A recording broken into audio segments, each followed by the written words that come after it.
দীঘল আৰু দাঁত চুলিৰ বাবে কি খাব চিকিৎসকে এই সন্দৰ্ভত কি কৈছে জানোচোন আহক লাইফষ্টাইলৰ আজিৰ এই খণ্ডটোৰ জৰিয়তে নমস্কাৰ প্ৰাগ নিউজ ডিজিটেলৰ বিশেষ অনুষ্ঠান লাইফষ্টাইললৈ সকলোকে স্বাগতম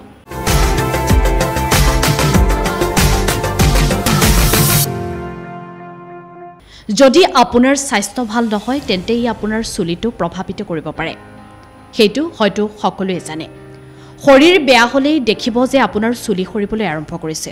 অৱশ্যে চুলি সৰাৰ আন বেলেগ কিছুমান কাৰণো থাকে যাৰ বাবে আপোনাৰ চুলি সৰে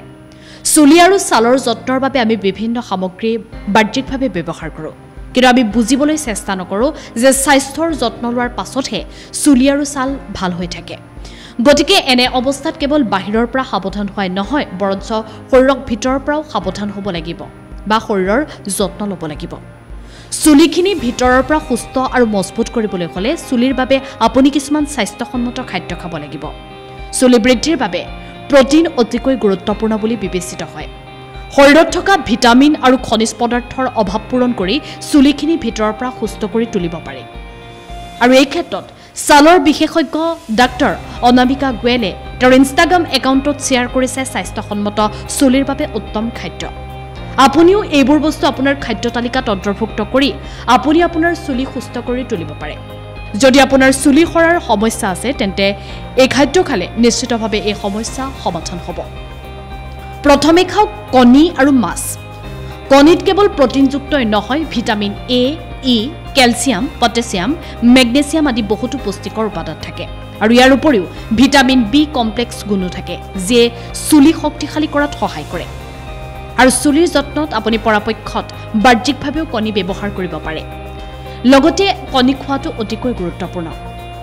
আনহাতে চুলিৰ বাবে মাছো প্ৰচুৰ পৰিমাণে খোৱাটো দৰকাৰী মাছত প্ৰচুৰ পৰিমাণে ওমেগা 3 ফেটি এচিড থাকে যিয়ে কেৱল চুলি সৰা নিয়ন্ত্ৰণ কৰিব পাৰে আনকি পৰিপক্ক চুলিৰ সমস্যাও দূৰ কৰাত সহায় কৰে দ্বিতীয়তে আপুনি খাব পাৰে ৰাজমা সোৱাদত সমৃদ্ধ ৰাজমাক স্বাস্থ্যৰ লগতে চুলিৰ বাবে অতি উপকাৰী বুলি গণ্য কৰা হয় আসলতে ৰাজমাত ভিটামিন সি থাকে যিয়ে চুলি মজবুত কৰাৰ কাম কৰে ভিটামিন সিৰ উপৰিও ইয়াত ফলিক এচিড কেলছিয়াম স্বাস্থ্যকৰ কাৰ্বহাইড্ৰেট ফাইবাৰ প্ৰটিন আদি পুষ্টিকৰ উপাদানেৰে পৰিপূৰ্ণ হৈ থাকে তৃতীয়তে খাওক বাদাম বা আলমণ্ডেও চুলিৰ সুস্বাস্থ্য ৰক্ষা কৰাত সহায় কৰে কিন্তু ইয়াক কিমান পৰিমাণে সেৱন কৰিব লাগে সেই বিষয়ে বিশেষজ্ঞসকলৰ পৰামৰ্শ ল'বলৈ আপুনি নাপাহৰিব সঘনাই সেৱন কৰিলে ই স্বাস্থ্যৰ ওপৰত বিৰূপ প্ৰভাৱ পেলাবও পাৰে আসলতে বাদামত প্ৰচুৰ পৰিমাণে জিংক থাকে যিয়ে চুলিক শক্তিশালী কৰে চতুৰ্থতে খাওক ফল বা শাক-পাচলি